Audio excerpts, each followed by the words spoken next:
Hey guys, Cameron for Empire Season 2, Episode 15, More Than Kin. I was really looking forward to this episode, especially after that huge twist last week. I mean, that just was crazy. I really had no idea where this episode was going to go because of that, and that alone made me intrigued for this episode.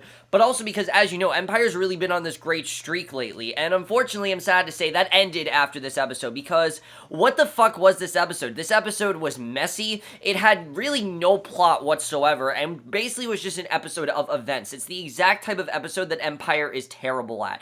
This is the kind of episode where Empire has no direction and just throws out random things here and there and really contributes to nothing. Nothing really changed that much in this episode. Nothing really big happened. Well, things that were potentially big happened, but nothing really that monumental happened in this episode. And even Lucious' mother, really, we saw nothing with that here, and we're going to see that next week, which we saw, but this episode really was just very uneventful, and it wasn't necessarily a bad episode, it was just boring. I was honestly bored by this episode, I wasn't really into it, but let's just get into it, because I really was not a huge fan of this episode, and I don't have a lot to say, but let's just get into it. So, the beginning of this episode, we started this party, we see Hakeem with two girls, he's at the club surrounded by strippers and partying. Laura texts him about worried about where he is, but he ignores his phone, which right away you can tell that he's ignoring his phone, and that him and Laura, this is a problem. Some of his crew talk about Laura blowing up his phone, and Chicken cuts the music, tells him about Laura calling. Hakeem says he doesn't care, turns the music back up, and this seemed extremely out of character for Hakeem. Hakeem, as we know, him and Laura, they've really where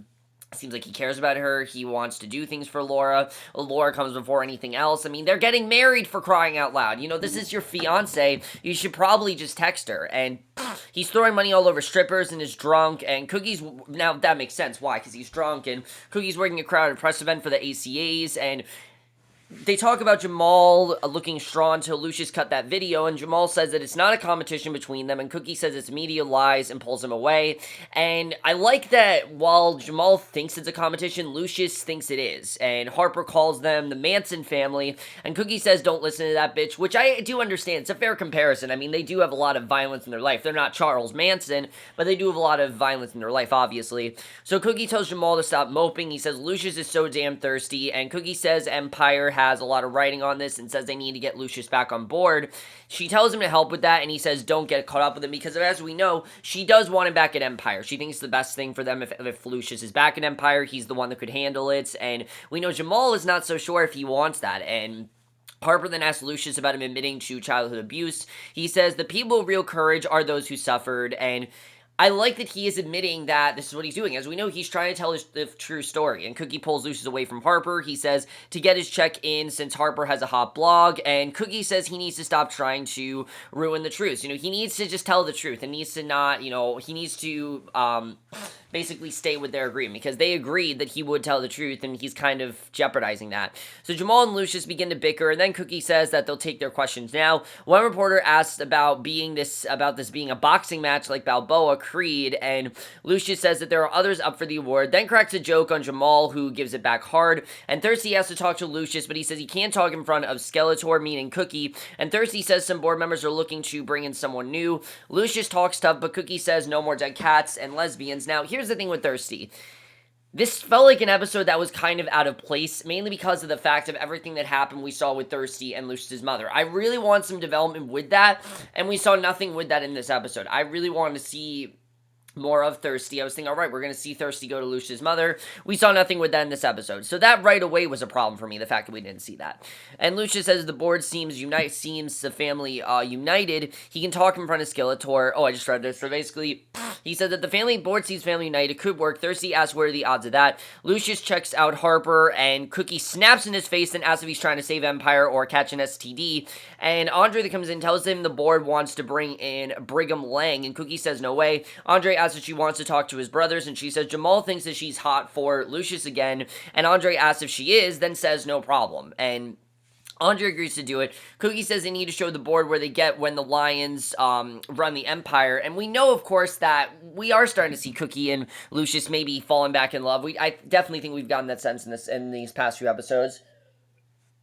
But Andre suggests throwing in a bipolar fundraiser and make him the spokesperson to actually talk about it, and Cookie asks if he wants to go public. He says it's time, and I get what Andre wants to do here. Lucious has gone public with his story. It's only time for Andre to just go public and tell the truth. That's really what they're trying to do. They don't want any more lying. They don't want to hide anything. They need to tell the truth, and I did like seeing that. So Cookie says that it's brilliant and will make Lucious even more of a hero, and we'll love it. And really, it's just trying to show, what Lucious is trying to do. He's trying to tell his story, and Andre wants to do the same thing. And I like that Andre does want to tell this story. It's interesting to see, and I definitely do like that. So Cookie says she'll get Lucious on board. Hakeem lays around with Chicken and Marcel drinking and partying. Laura shows up pissed off, and Hakeem asks why she's there. She says he left on his stupid app, and now a million trolls are blowing her up. She says he should have come to her and not this thirst trap. She says she doesn't care if he's CEO and says that's not what it's about. He then says Anika is pregnant, and that's the last straw, and Laura just walks out. She doesn't want to deal with it anymore. And to me, this just felt pointless. It really did. We'll get to why I thought this felt pointless in a second, but this really just seemed like it was there to create drama between Hakeem and Laura that we did not need, and I really was not a fan of it. So Jamal gives Hakeem coffee. Andre's there. Hakeem says Laura slapped him, says he was doing everything right. Hakeem says Andre doesn't know what it's like. And Andre says, let's baby the baby and pamper Hakeem now. Hakeem says he sucks at everything right now, and Jamal says he really does. They tease him about being DMX and Bill Gates is the CEO. Jamal asks about the bipolar event, and they talk about Lucious and Cookie. Hakeem says it's like King Kong and Godzilla. Andre says that Jamal should take the ACA from Lucious, and then it might be the best thing if Jamal wins over Lucious, and says his dad would have called him a sissy, and he would have gone crying to Carol, but that's not who he is anymore. And Jamal toughens up and basically thinks that he should try to start a battle between him and Lucious. Even though things are different now between Jamal and Lucious, they should try to start a battle. It would just make sense. And maybe Jamal needs to win over Lucious because Lucious has won everything. It's time for Jamal to win something. So Jamal talks to Becky as they come to the event. Michael is there for whatever reason and explains he works for the caterer but can leave. And this was just dumb, honestly. This was stupid. Jamal said it's cool. Becky chats to Michael, but Jamal shuts it down. For the rest of the episode, Jamal has no plot. I mean, the rest of the stuff we get with Jamal is completely pointless. I don't know what the point of it was. I think it was just there to basically just give Jamal something to do, and the rest of this, like I said, just felt kind of plotless to me. It didn't feel necessary. I wasn't a fan of any of this, and I really just felt all of this was very out of place for me. It just didn't really work at all. So Becky chats at Michael, but Jamal shuts it down. Michael says he saw the angry press event with him and his dad. Michael asks if he wants to talk more. Jamal sighs and says he wants to. Michael and Jamal go sit and talk at the place that they met. Jamal says he misses playing on a small stage and says that the band is about the music and not the politics. And it is something that is really cool to see with Jamal, that Jamal is getting to play with his band that's focused on the music, not focused on the press. They just want to focus on the music. And we know that's the main thing with Jamal. Ever since Jamal's been introduced, ever since after he was, CEO and decided he didn't want to do that because he wanted to focus on the music. And that's still what Jamal wants to do. He wants to focus on the music. He doesn't want to focus on politics. He wants to focus on the music of it all. And the singer asked Jamal to come sit in, but he says he wants to watch. Jamal digs the sound, finally agrees to take the stage, and he sings with them. And for the rest of the episode, this is all we see is Jamal singing with this band, which is fine, but it just doesn't really go anywhere. So Anika comes to see Hakeem. He says he got his place baby-proofed and shows him or her a huge teddy bear. And Anika sighs, asks what he's doing. He says he wanted to show her that he's in. Anika asks about Laura, and he says she'll love the baby too. He says they need to get straight, and basically Anika says that she may not want him involved. And Hakeem says he knows all the wrong moves in raising a family. Anika says his father threatened to kill her the moment the baby is born. Lucious and basically said that, his father threatened to kill her the moment the baby is born. So they really need to focus on what's realistic here. I mean, Hakeem's vision of the future with his baby is just not really realistic, and he needs to understand that. And as much as he does want Laura to be involved and Laura is okay with the baby, we can tell that Laura's not really okay with it. So Lucious and Harper are sharing a meal when Cookie shows up, says it smells fishy. Lucious says it's lobster. Harper asks to meet him later. He says he'll send a car. She leaves and Cookie says he's nasty. Hakeem is there, asks why he threatened to kill Anika, and Lucious lies, and Hakeem says she wants to take the baby and run. Obviously, he's really upset about this, and Cookie says that Thirsty Shady ass can get that baby. Hakeem says if Anika leaves that he'll go too, and I like that he's saying, look, I actually do want to support this baby. I don't just want to do this because you guys want me to. I want to do this, and he walks down his parents. Lucious laughs, says he's upset. Cookie says either he gets Hakeem to show up to the event or he can get used to work with Whitey, and she says to let her take care of Boo Boo Kitty, and which I think is the first time we've heard her use that name in ages. I don't think we've heard Anika referred to as Boo Boo Kitty in a while, but it's great to see. And she says to take that care of the scallop, and Lucious says he should never have gone public. And Andre rehearses bipolar speech for Rhonda. She gives him some notes and he thanks her. He says if this works, he's ready to be his dad's number 2 and close to the throne. And they kiss, and she asks about the other board members, and he says he'll he'll be there. He says it's all in position. Rhonda kisses him. Cookie goes to see Anika and finds her doors open, and she sees Anika on a stretcher, asks if she's okay. The EMTs tell her step aside. Cookie says she's riding a lawn. That's her son's baby. Again, this is just events. At this point, nothing is really happening in this episode, and I really started to notice this in this scene. After this, I mean, the rest of the episode is just a bunch of chains of events, and nothing really big happens, I have to say. So Cookie rides with Anika, who is in pain and distress. Anika freaks out. Cookie says, relax with the baby. Cookie says, trust me, forget everything else. And she says, listen to her voice, says, breathe with her. She does. They give her oxygen. Cookie gets her to calm down. Cookie says that she and the baby will be just fine. Anika trusts her. She says Hakeem will kill her if something happens to his baby. Anika says that she means grandchild, and because of course it is his grandchild, and basically, we then see that, you know, it could be a grandchild, and Lucious then kisses Harper and at the club, and he shows her pain. We get this very bizarre scene. Now, why was this episode so pointless? This is the most pointless episode, I think, since episode 7, which of course contained that really weird threesome between Lucious, Mimi, and I can't think of who else it was, but Lucious, Mimi, and someone else, and this very much felt like what's going on with Lucious and Mimi is going on with Lucious and Harper. This scene was pointless. I don't know what the point of it was. Lucious kisses Harper at the club. He shows her a painting. Harper suggests he donate it and art should be shared. He says he shares his music. She thanks him for shutting down the club for them. He shoves her onto the sofa, flips her over, gets rough. They're literally choking each other, and he says that this is a place for demons tonight. She slaps him hard. He likes it. They choke each other. She straddles him. She unbuttons his pants, and he says she's blowing his mind. And he gets a call from Cookie and curses, and I don't know what the point of this was, if it was to show that Lucious and Cookie can't happen, but this just felt really pointless to me, and I don't know. Harper Scott's not even a main character, and I don't really know why she's playing this huge role that she really is. She should just be a reporter reporting on Lucious and nothing more. Why do we need all this involvement? Why does Lucious have to have sex with her? I just don't understand. It feels really pointless to me, and it really just feels like something they put in here just to add tension to, again, Cookie and Lucious. So, he says sorry. Harper says that Cookie rules him. He says it's a family emergency and he'll make it up to her. Harper says why she doesn't do her profile on Cookie instead, since she's a manipulative bitch who has him wrapped around her finger. And Lucious says that don't ever say anything bad about her again. Shoves her down. I don't know if this is supposed to show that Lucious really does care about Cookie, but it just felt really pointless to me. That entire scene with Harper and Lucious really adds up to nothing in the end, and we'll get to that. But, that whole scene with Lucious and Harper as well is completely different when we get to the ending of this episode. Like, it feels completely pointless just by itself. So, Hakeem talks to Laura, who says she has to think about this. He says if she doesn't step up for his child, he does of his man. His phone chimes and he ignores it. She asks where this leaves them, and he says that she will be his wife and Anika will be the mother of his child.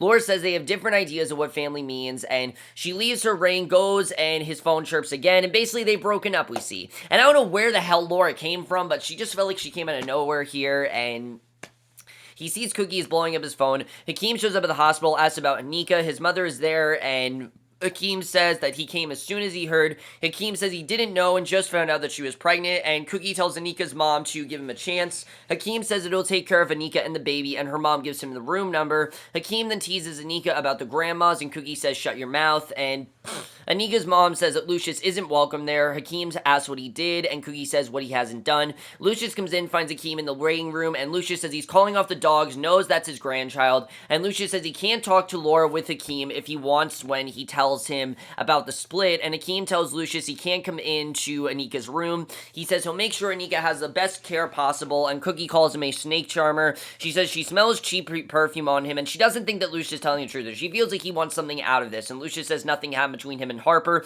which of course, as we know, it did, and Cookie says that he needs a blue pill. She knows that something is going on between Lucious and Harper. She can tell, and Lucious says he doesn't like Harper because she doesn't have any hood in her. She says he had a woman like that and didn't keep her. Cookie offers him a deal to scoop Harper, and he agrees. Lucious talks about putting a human face to mental illness and works the board members. And Lucious says he and his mom picked up all of Jamal's album songs, and Jamal is there and says he came there to support him and Andre and calls him out. He says he's out of here, walks out, and basically, he just leaves because he doesn't want to deal with all this drama. And Harper comes over and curses Lucious for the scoop. He says he didn't even know about it, but likes to share his stories. And Harper walks off and approaches Andre and says she has something that might interest him. She hands him an envelope, shows him pics of the group home, and says a couple collects money to take care of 10 mentally ill adults. She says that one is his grandmother, Leah Walker, then says he can keep the pics. And basically, it seems like she's basically telling him that Leah is alive, which obviously I don't know if Andre really believes, but she does basically tell him that, look, Leah's alive, and that's really all we get at that here. So Rhonda comes up as she walks off. Andre says he has to go, leaves also, knowing that Leah's alive. I think Andre's thinking for two things. One, I think he's thinking that he can use Leah to help him with his bipolar, and two, get Lucious to realize that Leah's alive, and as we see next week, that is going to be a huge problem, and it is going to be something that Lucious is really going to regret him doing.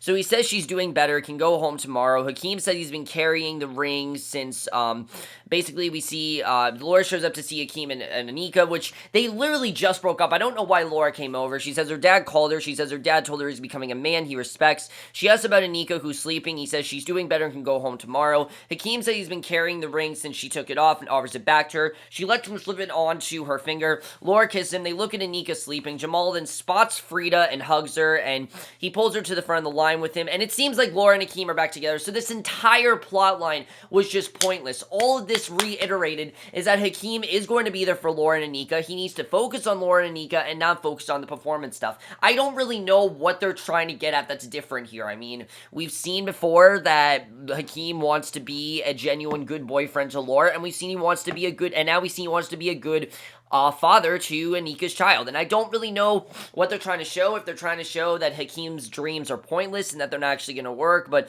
to me, this just felt as pointless as everything else in the episode.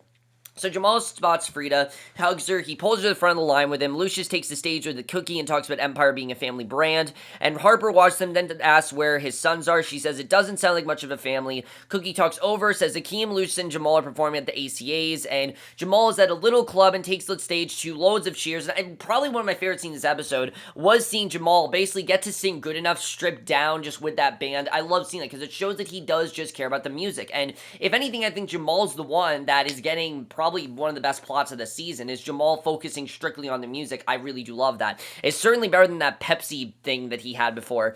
So Becky's there cheering. The news covers Jamal's club performance. The board members congratulate Cookie and Lucious on the evening. They tell Cookie and Lucious that the board wants them as co-CEOs, and Cookie says that that's something they have to discuss, but that might be the best thing. But as we know, Lucious doesn't really want them to work together, and Lucious says there's nothing to discuss, says it's a fantastic idea. Cookie is stunned. He hugs her, says he wouldn't have it any other way. He congratulates her, says that he's got her back, but then he looks upset where she can't see, and I don't know why he's upset about this, because he literally said to Harper's face, don't say anything bad about Cookie, and now he seems pissed at her, and I can't really tell why. This episode was just a mess. It really was. This episode was messy. I couldn't really tell where we were headed.